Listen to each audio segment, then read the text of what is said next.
오늘도 그리스도의 거룩한 보혈을 의지해서 이렇게 우리가 주 앞에 담대히 예배하는 은혜를 입었습니다. 오늘도 우리가 주님의 말씀 앞에 섰습니다.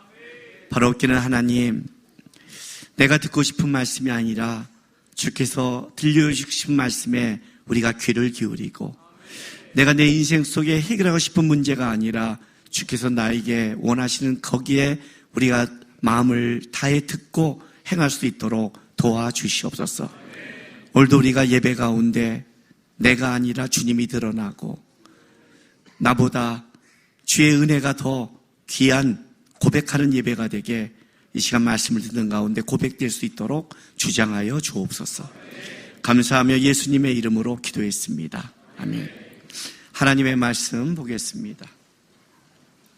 출애굽기 17장 8절에서 16절까지 말씀 우리 한 절씩 교독하겠습니다. 그때 아말렉이 와서 이스라엘과 르비딤에서 싸우니라.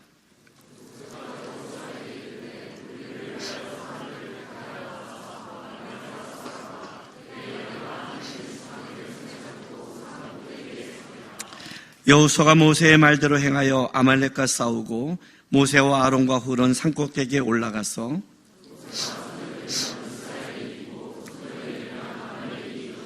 모세의 팔이 피곤함에 그들이 돌을 가져다가 모세 아래에 놓아 그가 그 위에 앉게 하고 아론과 훌이 한 사람은 이쪽에서 한 사람은 저쪽에서 모세의 손을 붙들어 올렸더니 그 손이 해가 지도록 내려오지 아니한지라.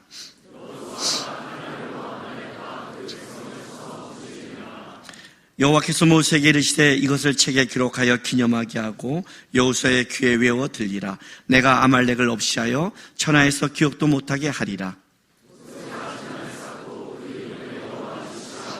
같이 있습니다. 이르되 여호와께서 맹세하시기를 여호와가 아말렉과 더불어 대대로 싸우리라 하셨다 하였더라. 아멘. 지난주에 이 본문을 가지고 이 전쟁의 목적에 대해서 오늘 설교했습니다. 오늘은 이 전쟁에 우리 인생의 여호와의 니시가 꽂히는 하나님의 깃발이 꽂힌다면 어떤 방법으로 해야 되느냐를 갖고 여러분과 좀 나누려고 합니다. 여러분, 우리는 지금 설교를 듣습니다. 네, 설교를 들을 때 하나의 우리 안에 말씀을 듣는 기준과 조건이 하나 있습니다. 그게 어떤 거냐면 오늘 내가 읽은 이 본문을 갖고 성경을 설명하는 기준을 갖고 있는 겁니다. 그렇지 않아요? 한국에 있는 수많은 강사 중에 진짜 재미있고 즐겁고 얘기 잘하는 수많은 강사들이 있습니다. 이게 나오다 보면 유튜브에도 있고 또 TV에 나오면 있잖아요. 유명 강사가 있잖아요. 많은 지식이 있고 해박하고 재미있는 얘기를 하고 유익한 이야기를 합니다. 그러나 그 사람을 여기에 세울 수는 없는 겁니다.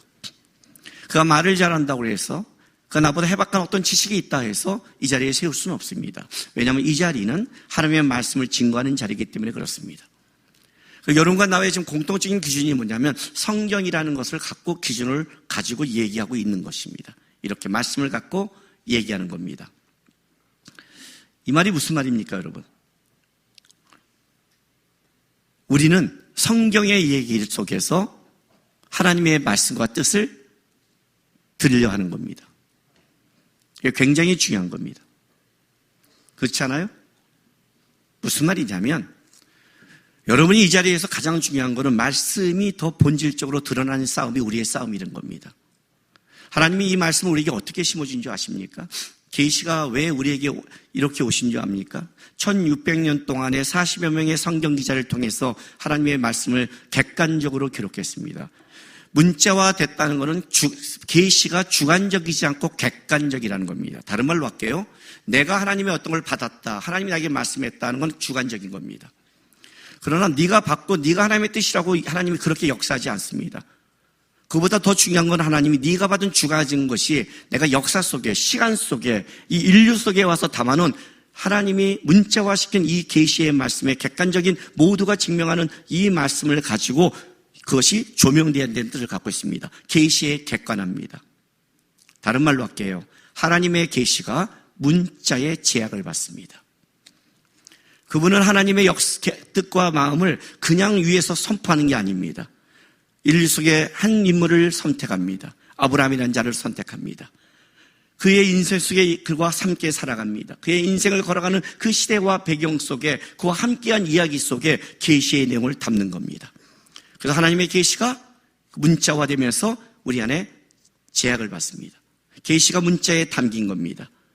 그리고 이걸 문자에 객관화시켜서 어떻게 하나님이 역사하냐면 주님 오실 그날 그 시대까지 그것이 조선시대든 지금 우리의 시대든 우리보다 더 다른 문화와 문명을 가진 다른 시대든 그 시대 속에 이 문자를 가지고 주님이 계시를 확장시켜 나갑니다.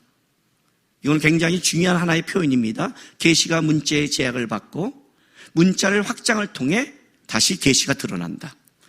목사의 직분은 뭐냐면 그 문자화된 이 계시의 말씀을 그 시대를 연구하고 묵상하며 상고하며 이 시대 속에 하나님의 말씀이 다시 확장되도록 어떻게 이거를 이 계시의 내용을 드러나는 싸움이 목사가 하는 하나님의 부르심의 가장 중요한 직분인 겁니다. 그렇다면 우리는 어떻게 되냐면 이런 겁니다. 계시를 볼 때 이 말씀이 진짜 하나님이 말하는 중요한 원뜻이 무엇인가를 찾아야 되는 겁니다. 그래서 우리가 지금 읽은 겁니다. 아말렉과 전쟁을 할 때 그때는 어떤 때일까? 왜 아말렉이라는 존재가 왔을까? 왜 전쟁의 방법은 이렇게 했을까? 왜 이걸 여호와의 니시라고 했을까? 이렇게 하는 겁니다. 그것이 아니고 그냥 이렇게 합시다. 이게 맞습니다. 이렇게 말한다면 성경이 존재할 이유가 없고 성경을 봐야 될 이유가 없고 우리가 성경을 읽을 이유가 없습니다. 각자 자기가 은혜 받은 걸 나누는 간증 집회가 하면 되는 겁니다. 제 말이 지금 여러분 좀 이해가 되십니까? 하나님의 말씀이 내 안에 실현되기 위해서는 4가지를 해야 되는 겁니다. 그 첫 번째는 뭐냐면 우리가 하고 있는 여러분이 잘하고 있는 큐티라는 겁니다. 큐티는 이런 뜻을 갖고 있습니다. 하나님의 말씀을 근거로 하되 이 말씀의 중심 내용과 상관없이 은혜를 받는 겁니다. 무슨지 아세요? 큐티는 하나님과 친밀한 시간을 갖는 겁니다. 그러니까 아침에 우리가 이 말씀을 쭉 봤을 때 이 본문이 말하는 뜻이 뭐냐? 주어가 뭐냐? 동사가 아니라 어떠한 내용이 그냥 단어가 나한테 꽂힐 수 있습니다. 그 말씀 속에. 그리고 그 말씀을 하루를 붙잡고 살아가는 하나님과 친밀한 말씀과 같이 가는 겁니다. 그러니까 말씀을 보지만 말씀을 근거로 하지만 말씀의 중심과는 좀 떨어지게 내 객관적인 상황 속에 적용적이 너무 강한 것이 큐티입니다. 그리고 또 하나는 설교입니다. 지금 제가 말하는 겁니다. 설교는 뭐가 있냐면 물론 성경을 근거로 하되 성경의 중심의 포인트만 얘기하지는 않습니다. 어떤 애 성경이 말하는 변두리를 갖고 얘기할 수 있습니다. 그래서 설교는 본문 설교도 있고 강해 설교도 있지만 주제 설교도 있습니다. 이게 왜 가능하냐면 적용점이 있기 때문에 그렇습니다. 내가 여러분들에게 청년들한테는 지금 이렇게 설교를 하잖아요. 그렇죠? 그렇죠. 그래서 내가 설교 듣다가 안 나가면 어떻게 될까요? 욕하죠? 욕하잖아요. 지금 방금 전에 제가 여기 역까지 튀어나오다가 꼭 참았습니다. 아, 진짜예요. 제가 성화돼서 참았어요. 제가 언제 확 욕이 나올 줄 아세요? 여러분 제발 말씀을 들을 때 절대 하지 말아야 될 예의를 지키세요. 성경을 읽고 딱 설명에 들어갔는데 일어나 나가는 거예요. 제가 지난주에 우리 교회에서 그 얘기를 했어요. 내가 마커스 욕하게 된 동기가 여기서부터 시작됐다. 여기서부터. 회원님께서 설교하고 있는데 본문을 읽었어요. 여러분 오늘 하나님의 말씀에 벌떡 일어나서 또박 나가는 거예요. 키 큰 두 자매가. 자매인지 형제인지 뭐 친구인지 모르겠지만 하여튼 나가는 거 이렇게 걸어나온 거예요. 내가 뭘 잘못했지? 나갈 수 있어요. 성경 읽을 때 나가요. 설교 시작할 때 나가는 것은 사단의 짓이죠. 아니 성경을 이게 지금 설교를 하다가 중간에 나가면요, 아 무슨 급한 게 왔겠다. 아니면 이런 거 있잖아요. 내가 설교하고 있는데 어떤 단어가 목사님과 상관없이 마음에 걸릴 때가 있다. 예를 들자면 제가 저번에 어떤 거 설교할 때 하나님 아버지의 사랑을 설교하고 있는데 한 자매가 나가버렸어요. 나중에 알고 봤더니 그 자매는 아버지와 관계가 너무 안 좋아서 아버지라는 단어이 너무 힘든 거예요. 너무 힘드니까 그걸 못 듣고 싶은 거예요. 그런 경우는 이해가 돼요, 제가. 근데 설교 시작하자마자 오늘 하나님의 말씀에 계시의 말씀인데 나가요. 아니 그러면 30초 전에 나가면 되잖아. 아니 여러분 지금 내가 지금 비상식적인 거예요? 30초 전에 나가면 되잖아요. 그렇죠? 난 찬양만 듣고 나가겠다. 나는 설교가 관심 없다. 나도 너 관심 없어. 근데 왜 30초에 후에 나갈까요? 나가는 걸 보면 또 알아요. 배낭가 급할 때가 있어요. 그죠? 근데 그 사람이 이렇게 나가 진짜 나가는 게 벌써 여기서 죄송 써 있어 이렇게. 이러고 나가요, 죄송. 얘는 아니에요. 딱 나가요. 죄송하지 않아요. 진짜 딱 세워놓고, 야! 너 서새끼야. 다시는 마커 쏘지 마, 이 쌍놈의 새끼야. 이렇게 말하고 싶어요. 안 했어요, 나갔으니까. 성화됐어요. 그래서 욕했어요, 사실은요. 난 이해를 못해요, 지금도요. 뭘 듣고 싶어 오는지, 뭘 하라고 오는지. 여기는 그런 자리가 아니잖아요, 우리가. 그렇죠? 그러니까 설교는 적용점이 있는 거예요. 내가 청년 가면 욕하는 거예요, 막. 야, 이 새끼야! 이렇게 하는 거예요. 근데 내가 설교하는데 여기 지금 1, 2학년을 설교해요. 애들이 막 하다가 나가요. 그럼 내가, 야, 이 새끼야! 이렇게 말해요? 애 울게? 설교는 적용점이란 말이에요. 포인트가 달라요. 똑같은 본문을 가져도 여기가 서울에 있는 교회냐, 한인교회냐, 지방에 있는 교회냐, 또 교회마다 청년의 어른 이렇게 달라요. 여러분, 내가 어른 설교하면서 욕할 것 같아요? 나도 생각이 있는 사람이에요. 아이들한테 욕해 울어요. 아이들한테 어떻게 해요? 여러분, 하나님이요 오늘 빛으로 오셨어요.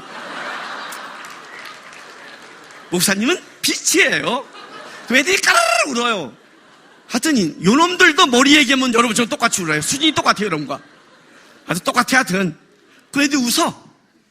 그 내가 빛을 설명할게 이렇게 한단 말이에요. 왜? 적용점이 있으니까. 그래서 설교를 통해서 성경 지식을 얻으면 안 돼요.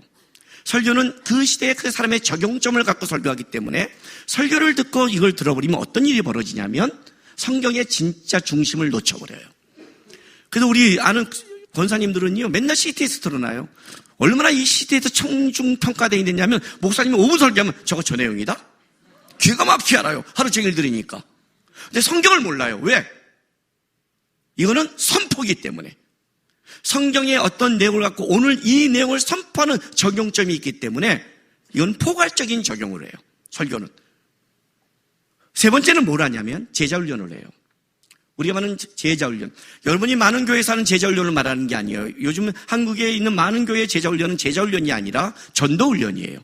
교회 성장훈련이고 제자훈련이라는 것은 좀 교리적에 가까워요. 예배란 무엇인가? 기도란 무엇인가? 이런 하나의 우리가 갖고 있는 틀을 갖춰준 거예요, 틀을. 기독교회가 갖고 있는 교리적 틀. 이게 안 배우니까 이단에 빠지는 거예요. 그걸 왜 중요하냐? 집을 짓기 위해서는 기둥을 잡아야 돼요. 개념이 분명해야 된단 말이죠. 기도란 단어, 예배란 단어, 믿음이란 단어, 기독교의 용어가 아니잖아요. 이방 종교에서도 다 사용하고 있단 말이에요. 그러나 기독교가 말하는 기도, 기독교가 말하는 믿음, 기독교가 말하는 예배, 기독교가 말하는 그 가치와 개념을 가지고 있어야 이 말씀을 읽을 때 그 안에서 뿌리를 내리잖아요. 그래서 제자훈련이 필요한 거예요. 마지막 네 번째가 우리가 말하는 성경 공부예요. PBS 또는 GBS. 이 성경 공부는 성경을 근거로 하되, 제자훈련은 성경을 근거로 하되 성경의 중심 틀을 잡아주는 거라면, 성경 공부는 성경을 중심으로 하되 성경이 말하고 싶은 중심 내용을 끄집어내는 거예요. 오늘 이 본문에서 하나님이 표현하고 싶은 게 무엇인가? 그것 때문에 귀납법적으로 하는 거예요. 주어가 뭐고 동사 뭐고 배경이 뭐고 상황이 뭐며 이것이 무언가를 하는 거예요. 물론 설교를 할 때는 적용점이 있어서 중심에 아니라 변두리를 하고 있지만 중요한 거는 중심을 알고 얘기하는 것과 중심을 아예 모르고 틀어지게 하는 거는 본질적 차이가 있는 거예요. 이해가 되세요? 가장 중요한 건 이거죠. 성경이 말하는 게 무엇인가는 우리는 모두가 다 묵상해야 되고 찾아가야 되는 거예요. 그래야 하나님의 진리가 더 드러나고 나에게 적용이 되며 내가 하나님의 말씀에서 어떻게 살아가야 되냐가 본질적으로 분명한 거예요. 출애굽기는 어떤 성경이냐면 사람보다 하나님이 중심이 되는 게 출애굽기예요. 구원은 하나님께 속했기 때문에 사람의 역할보다 하나님께 역할이 훨씬 더 중요하게 들어가요. 그 중에 가장 오해되는 본문이 뭐냐면 출애굽기 2장과 17장이라고 했어요. 특히 이 본문, 모세의 중보기도로 이겼다. 아니란 말이에요. 모세의 중보기도가 드러나면 안 되는 거예요. 이 본문의 목표는 여호와 니시예요. 하나님의 깃발, 하나님의 승리. 하나님의 승리가 모세의 중보기로 이루어지지 않는단 말이에요. 그래서 오늘 이 본문은 어떻게 시작되냐면 보여주는 거예요. 기도란 말이 없어요. 모세가 어떻게 해요? 손을 들면 이기고 손을 내리면 지는 거예요. 기도가 아니잖아요. 여러분, 우리가 전쟁에 질 때 기도를 많이 합니까? 전쟁에 이길 때 기도를 많이 합니까? 다른 말로 할게요. 여러분이 평안할 때 기도 많이 합니까? 어려울 때 기도 많이 합니까? 그 모세가 전쟁에 질 때 기도 많이 하겠습니까? 전쟁에 이길 때 기도 많이 하겠습니까? 그죠? 근데 내가 아무리 기도해도 손을 내리면 지는 거예요. 안 돼요, 하나님, 안 돼요, 안 돼요, 안 돼요, 도와주세요. 아니요. 이 얘기를 지금 하고 있는 거예요. 모세의 얘기가 나오면 안 돼요.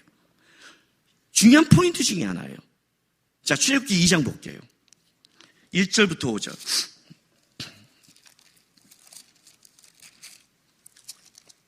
레위 가족 중 한 사람이 가서 레위 여직의 장가들어 그 여자가 임신하여 아들을 낳으니 그가 잘생긴 걸 보고 3달 동안 그를 숨겼으나 더 숨길 수 없게 되면 그를 위하여 갈대 상자를 가져다가 역청나무에 진을 치라고 아기를 거기 담아 나일강가의 사이에 두고 그의 누이가 어떻게 되는지 알려고 멀리 섰더니 바로의 딸이 목욕하러 나일강가에 내려오고 시녀들은 나일강가를 거닐 때에 그가 갈대 사이에 상자를 보고 시녀를 보내어 가져다가 라고 본문이 와요. 자, 누구 얘기예요? 그의 누이가 누구예요? 미리암. 레위 같이 한 사람이가 레위 여자가 누구예요? 여기 계시죠? 내가 다시 물을게요, 여러분한테요. 여러분이 알고 있는 선 지식을 말하지 마세요. 그래서 성경을 틀어지게 보는 거예요. 성경이 표현하고 싶은 걸 뭐라고 그랬죠? 그죠? 다시 읽어줄게요. 성경에서 찾으세요. 성경에서 이 사람이 누구예요? 레위 가족 중 한 사람이 가서 레위 여직의 장가들어 그 여자가 임신하여 아들을 낳으니 그가 잘생긴 걸 보고 3달 동안 그를 숨겼으나 더 숨길 수 없게 되면 그를 위하여 갈대 상자를 가져다 역청과 나무진을 칠하고 아기를 거기에 담아 나일강가 사이에 두고 그의 누이가 어떻게 되는지 알려보고. 자, 누구예요? 성경은 이름을 아예 다 기록을 안 해요. 이 본문에서 어떤 사람도 드러내면 안 된다는 뜻이에요. 이해가 되세요?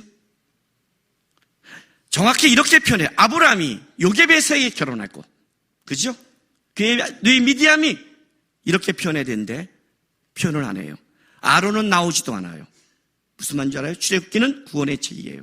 모세를 구원하는 건 요게벳의 지혜가, 요게벳의 능력이 아니에요. 누구예요? 하나님인 거예요. 그래서 이 본문의 가장 중요한 특징은 이거예요. 사람이 드러나면 안 된다. 이걸 말하고 싶은 거예요. 바로가 이스라엘이 번성을 해요.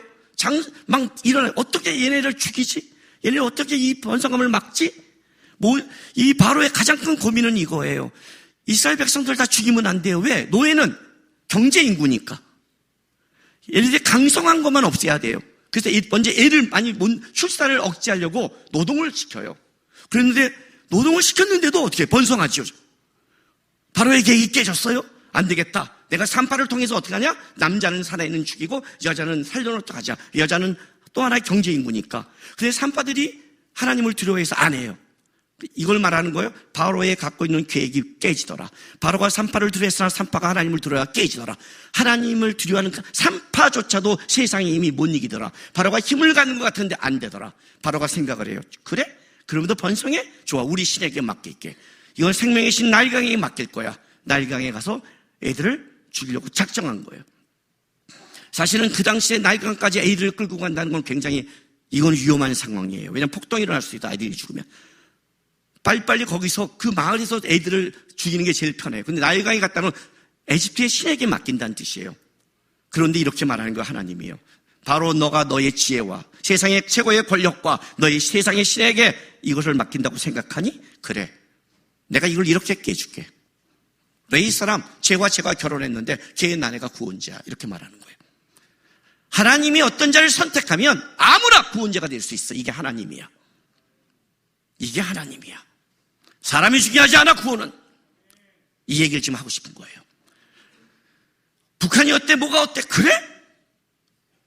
마커스에 오늘 참여하는 어떤 애가 결혼했는데 걔가 난 애가 대한민국 대통령 되고 통일할 거야. 이렇게 말하는 거예요. 뭐 이렇게 통일이 간단해, 그죠? 하나님이 역사하면 이렇다는 거예요. 그래서 이름이 드러나면 안 돼요. 아무나 하나님이 선택하면 요교벳이 드러나면 안 돼요. 요교벳의 믿음도 드러나면 안 되는 거예요. 이 본문에서는. 그런데 자꾸만 뭐라고 말하냐면 요교벳이 나일강에 믿음으로 띄웠대요. 두고라고 했는데 띄운 게 아니에요. 더 왔어요. 바로의 공주가 나일강의 신에게 재래의식을 하는 걸 알아갖고 하나님 기도하고 걷다 둔 거예요. 하나님의 일하심을 본 거예요. 하나님의 능력, 하나님의 역사, 한 여인을 통해서 바로를 꺾는 하나님, 한 아이를 통해서 바로를 꺾는 하나님의 위대함이 드러나야 되는데 우리는 요기벳의 믿음으로 흘려받았다는 성경을 180도 이상하게 푸는, 성경이 얘기하는 거를, 성경이 말하는 거를 집중하지 않는 말도 안 되는 일이 벌어지기 시작했어요. 사전 한 번만 찾아도 거기 나와요. 요기벳이 바로의 공주가 모욕하는 재래한 걸로 알고 있어서 거기 가서 했다고 사전에 그냥 써 있어요. 노래를 만들거나 설교를 할 때 사전 한번 찾아보는 거는 상식이고 본문을 읽은 거는 상식이에요. 근데 그것도 안 읽고 이렇게 설교하고 이렇게 한다면 말이 안 되는 거예요. 제가 지금 불편한 얘기를 하는 거예요. 그러나 우리가 성경을 볼 때 성경이 말하는 걸 180도 틀어질 때는 이건 위험한 거예요. 그럼 성경을 볼 이유가 없어요. 목사님 이렇게 봐도 되잖아요. 그럼 성경 보지 마세요. 직접 계시를 받으면 되잖아요. 쓰여진 계시를 우리가 무시하면 어떻게 돼요? 위험한 거예요, 그게. 지금 그 얘기를 지금 하고 있어요. 이 본문에 정반대되는 본문이 어떤 본문인지 아세요? 자, 사무엘상 1장 1절 3절. 사무엘상 1절 2절 3절 한번 들어보세요. 에브라임 산지 라마다임 소임의 에브라임 사람 엘가라는 사람이 있었으니 그는 요람의 아들이요 엘류의 손자요 도우의 증손이요 수베의 현손이었더라. 그에게 두 아내가 있으니 한 사람은 한나요 한 사람의 이름은 분인나라. 분인나에게는 자식이 있고 한나에게는 자식이 없었더라. 이 사람이 매년 자기 성읍에 나와 실로에 올라가서 만군의 여호와께 예비하며 제사를 드렸는데 엘리의 두 아들 홈리와 피나스가 여호와의 제사는 거기 있었더라. 이게 이제 출애굽기 2장과 반대되는 변문이에요. 자 보세요. 이렇게 시작을 해요. 에브라임 산지 라마다임 소임에 에브라임 사람이 엘가라는 사람이 있었는데 그의 여로보암의 아들이요 엘루의 손자요 도우의 증손이요 수베의 현손이다. 고조 할아버지 이름까지 기록했어요. 여기 자기 고조 할아버지 이름 아시는 분 손 들어보세요. 있어요? 대단한 집안이에요. 할아버지 이름까지는 어떻게 알 거예요, 그죠? 증조 할아버지 이름 아는 사람 손 들어보세요. 증조 할아버지도 많이 없어요, 요즘에는요. 그런데 우리가 지금 누구 고조 할아버지 이름까지 알아야 돼요? 이걸 꼭 알아야 돼? 왜 성경이 여기는 고조 할아버지가 썼을까? 저기는 안 했는데. 이건 이것 때문에 그래요. 여기서 이 에브라임 산지에 하면 이 사람이 이 에브라임 사람 같지만 사실은 사무엘은 레이지파예요. 에브라임 산지의 레이지파란 말이에요. 근데 왜 이렇게 썼을까요? 이거예요. 이 사람을 주목해라는 거예요. 여기서는 이 사람을 주목하라는 뜻이에요. 이 사람을 주목해라. 우리가 어떤 사람이 너무 잘하고 하면 그잖아요. 쟤 어느 집 아들이야? 이렇게 말하죠. 이 사람을 주목해라. 이 집안을 주목해라. 왜?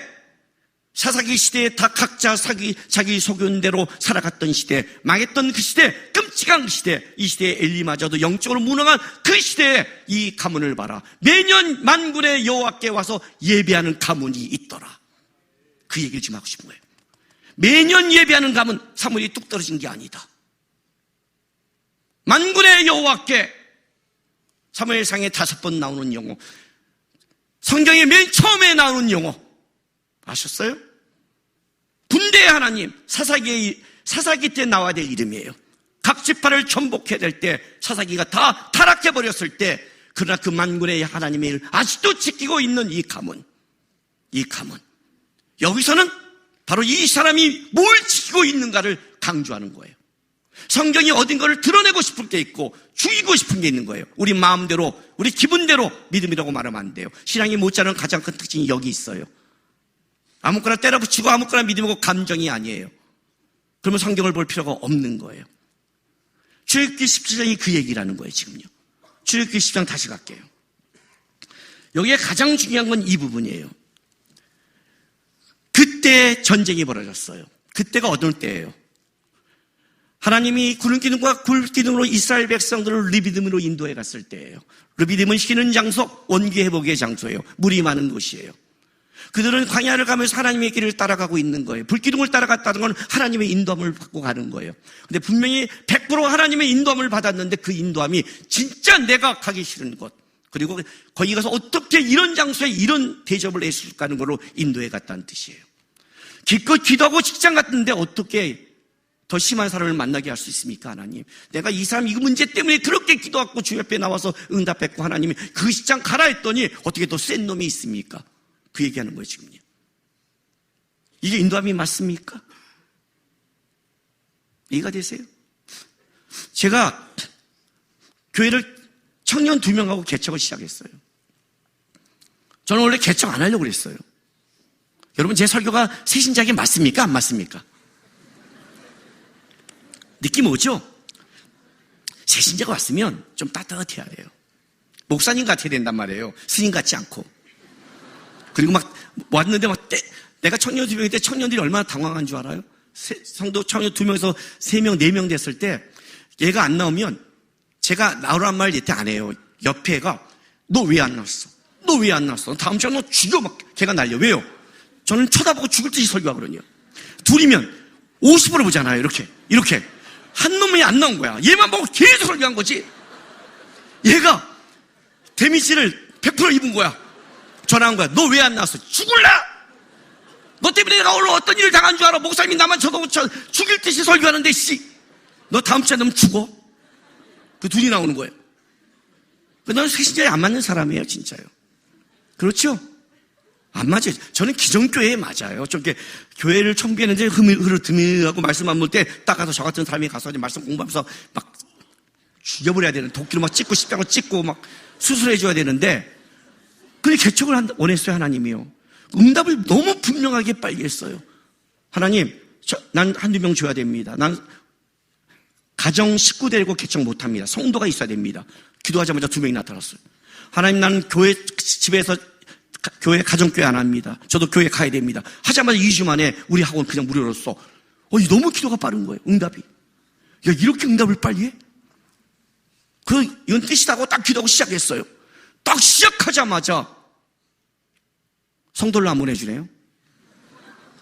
설교를 5년치 준비했고 새신자, 상처받은 신자, 기존 신자, 제자 훈련 다 준비했는데도 안 보내주는 거예요. 누가 와서 그러더라고요. 형님, 혹시 하나님이 인도하심을 잘못 받은 거 아니에요? 이 말까지 제가 들었어요. 회개할 게 있는 거 아니에요? 이 말까지 들었어요. 알아요? 기가 막힌 거예요. 어떻게 인도할 때는 빨리 인도하고 가서는 이렇게 더뎌. 이게 지금 제 얘기만 하는 거예요? 여러분은 안 그래요? 안 그러면 그런 축복이 있기를 내가 주의 이름으로 축복할게요. 왜냐하면 우리의 인생길이 우리 머리에 있는 게 아니라 주님을 따라간다는 걸 이해하지 못한 길을 따라가요. 르비딤이란 쉬는 장소에 물이 많은 장소니까 기대하고 갔는데 오히려 기대하는 곳에도 없으면 더 열이 받잖아요. 열이 받는 거예요.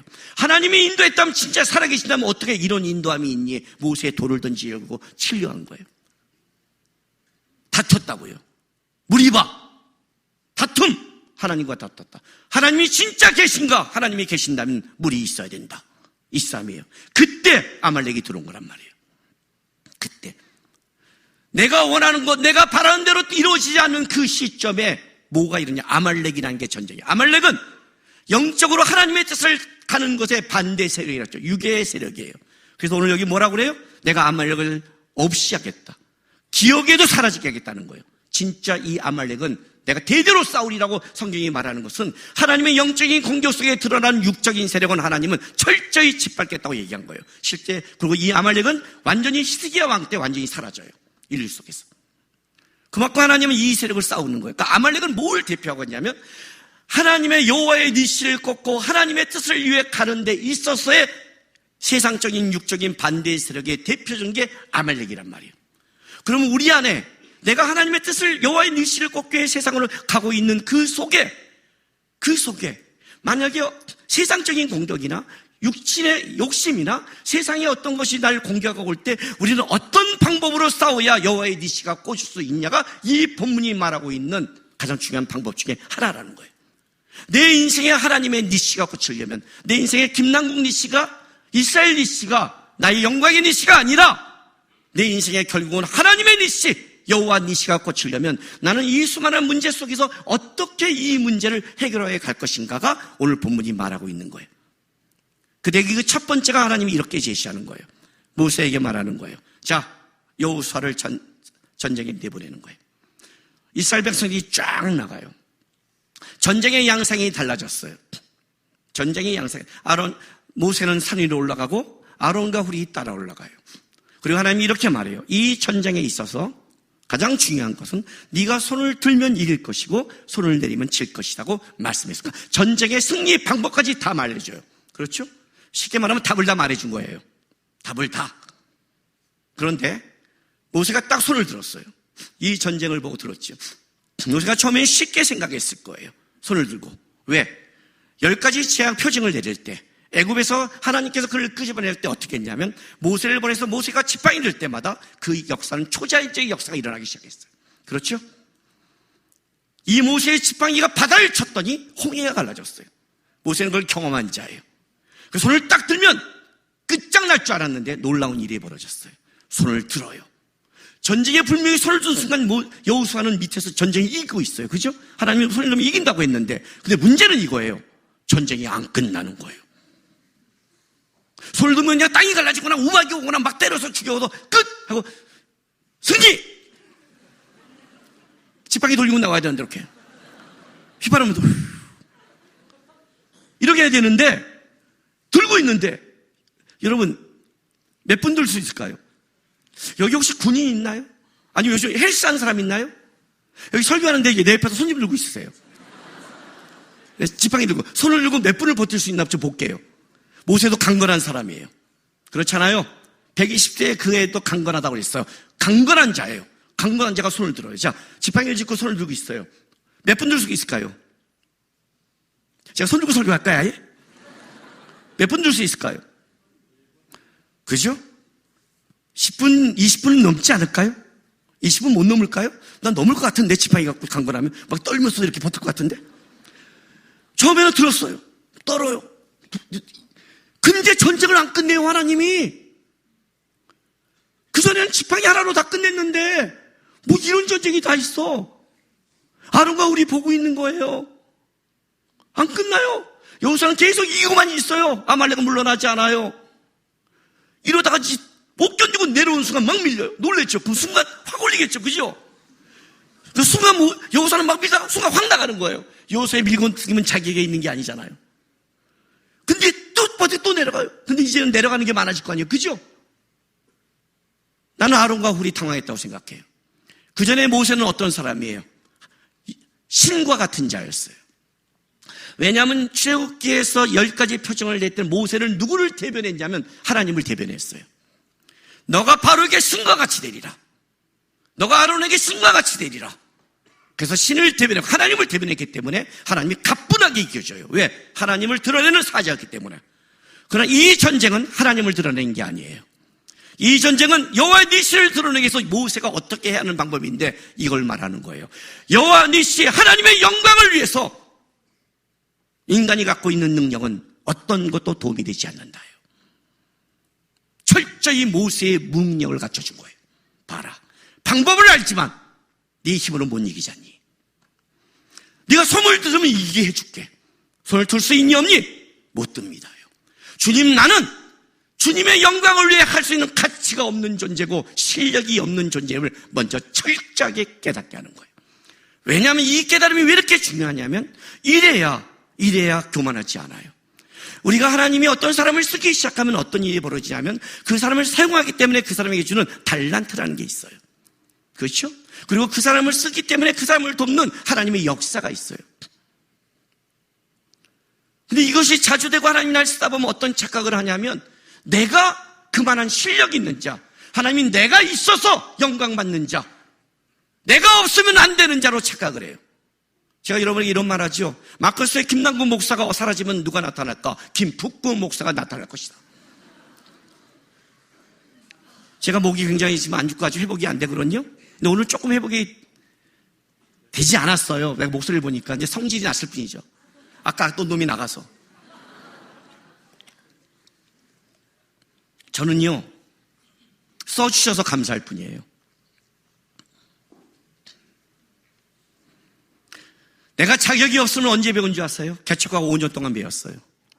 그렇게 말씀을 준비하고 성경 공부를 준비하고 다 준비했는데 하나님이 안 보내시면 꽝이더라예요.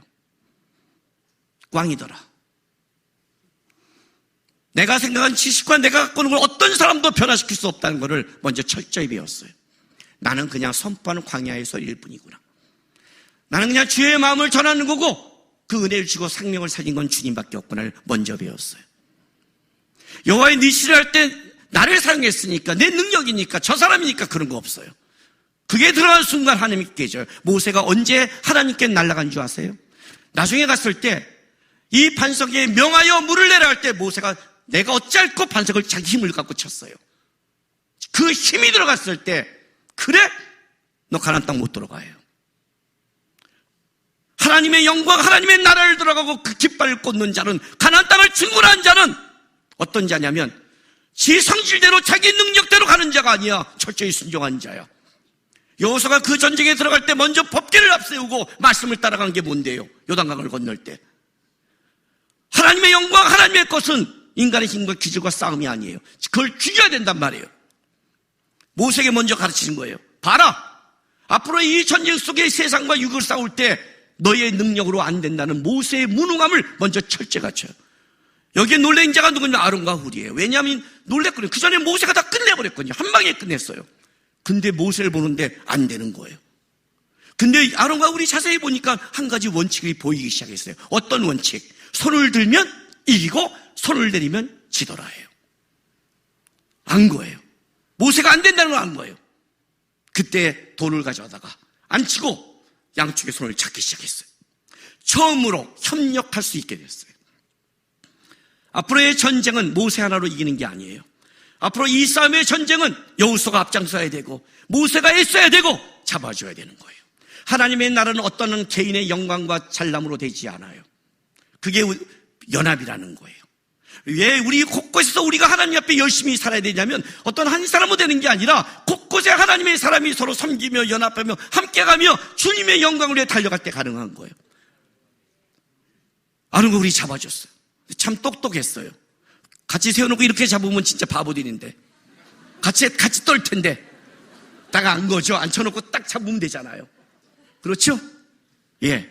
두 번째 방법을 하나님이 가르쳐준 거예요. 기도를 하라라는 중요하지 않다. 여호와 니시의 깃발을 꽂으려면 한 가지 중요한 원칙이 있다. 하나님의 방법에 순종하라 해요.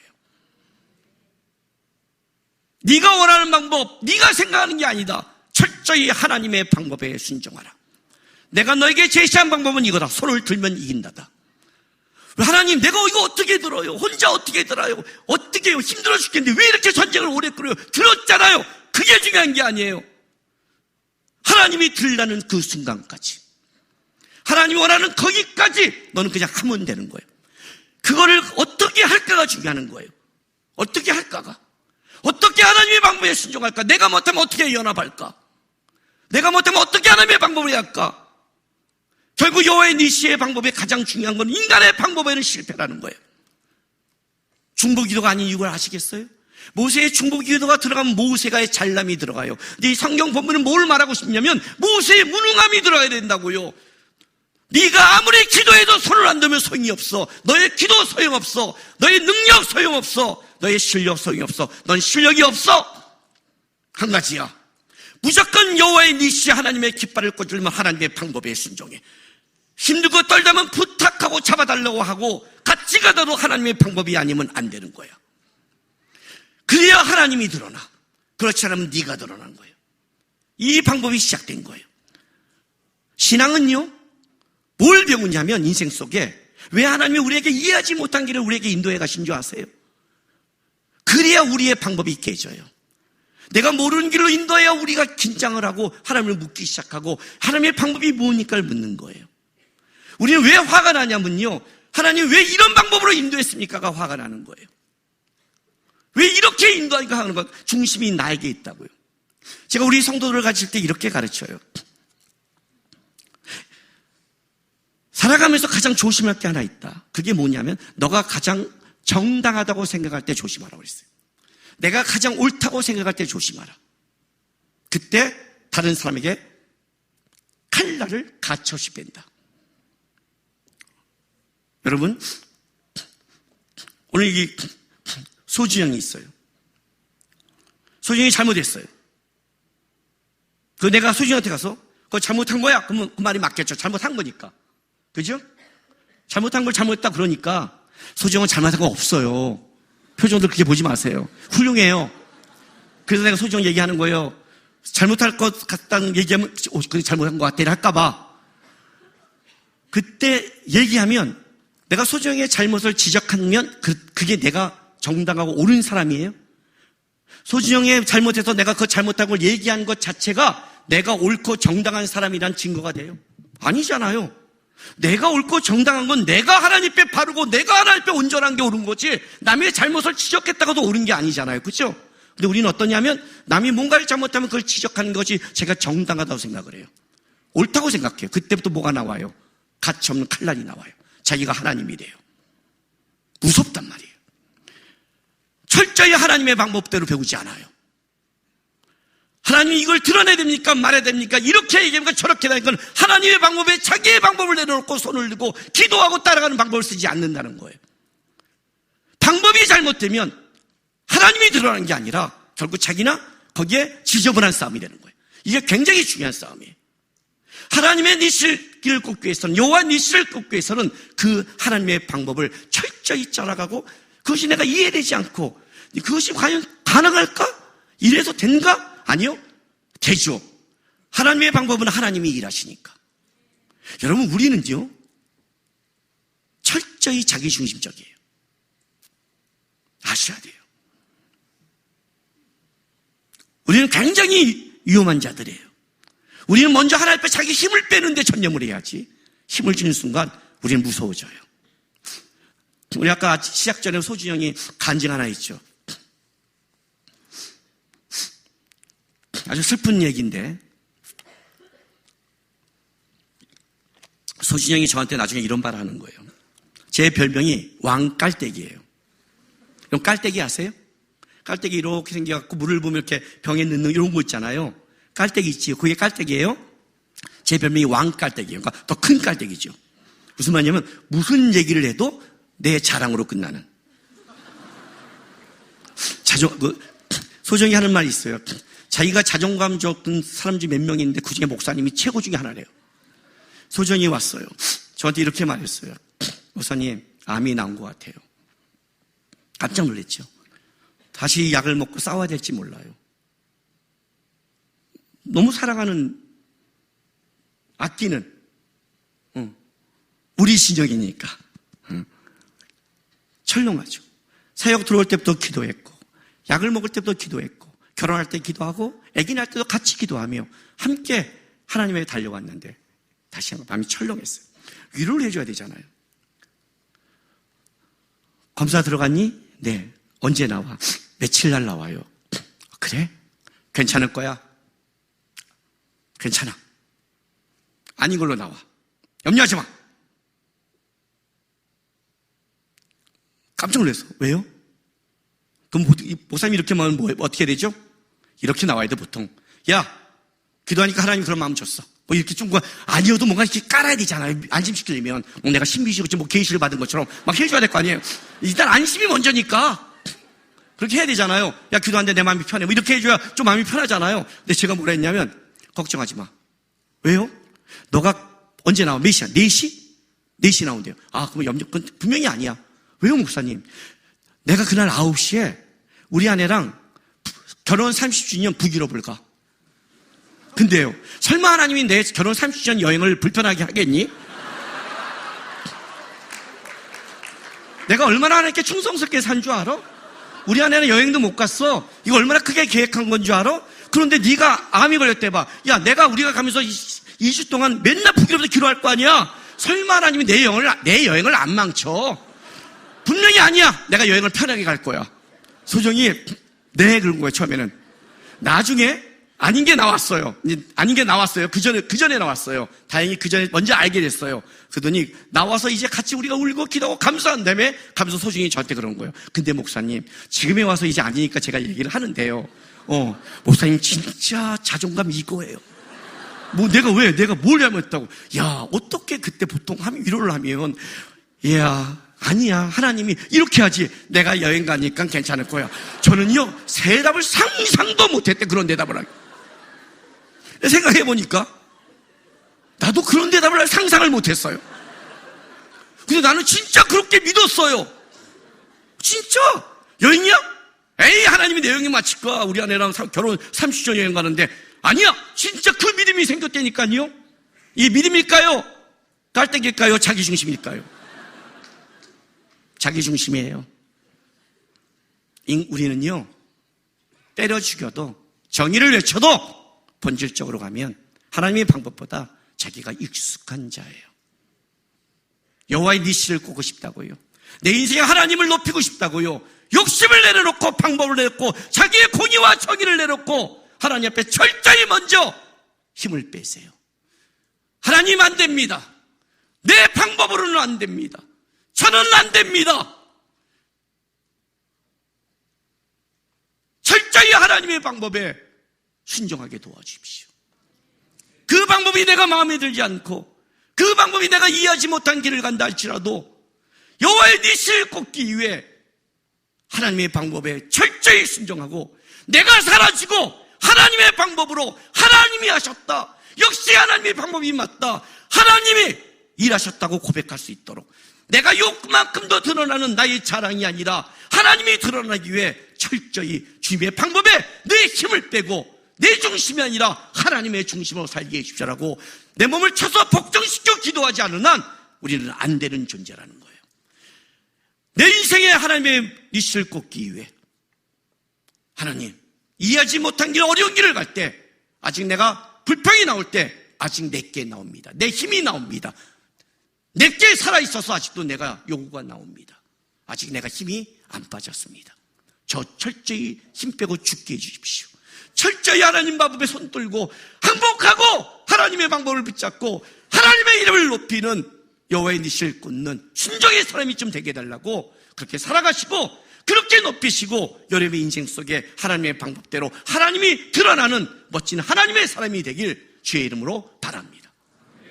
기도합시다, 여러분. 이 시간 우리 다 같이 좀 기도합시다. 하나님, 나도 모르게 내 중심, 내 힘 들어갑니다. 내 주먹 들어갑니다. 내 방법 들어갑니다. 힘 빼게 도와주십시오. 하나님을 높이기 위해 내가 싫다라도 하나님의 방법에 나를 죽여 순종하고 결국 하나님을 높이는, 하나님의 방법대로 하나님을 높이는 순종의 사람 되게 해달라고 다 같이 우리 주여 한번 외치면서 기도하겠습니다. 주여! 할렐루야. 아버지 하나님 감사합니다. 하나님, 우리가 오늘도 하나님의 말씀 앞에 섰습니다. 내가 죽었으면 좋겠습니다. 내 욕심, 내 마음, 내 방법, 내가 원하는 게 아니라 철저히 하나님을 높이기 위해 여호와의 니시를 꽂기 위해 내가 힘이 빠지고 하나님의 방법에 순종하고 항복하는 자 되게 도와주옵소서. 하나님, 우리가 살아있어서 아직도 원망하고 살아있어서 욕심부리고 살아있어서 하나님과 싸웁니다. 나를 쳐서 복종시켜 내가 철저히 하나님께 순종하는 순종의 사람이 되게 우리를 사용하시고 인도하여 주시옵소서. 주님,